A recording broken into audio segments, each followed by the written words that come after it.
Trending Vijay தான். செல்ஃபிலாம் எடுப்போம். Connecting movie challenge.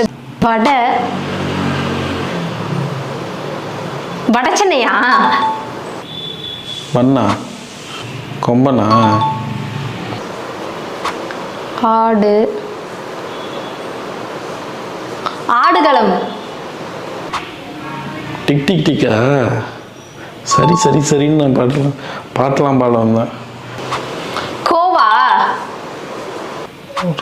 Rubber பந்து. இவ்வளோ ஈஸியாக கண்டுபிடிக்க முடியாது. நண்பன். ஆடு மாநாடா? விஜயோட மாநாடா? இல்லையே, எஸ்டிஆரோட மாநாடு. அதனால இப்போ ட்ரெண்டிங் விஜய் தான். செல்ஃபிலாம் எடுப்போம். சரி, எனக்கு என்ன படம்னு தெரியல. உங்களுக்கு இது எந்த படம்னு தெரிஞ்சதுன்னா கீழே கமெண்ட்ல சொல்லுங்க.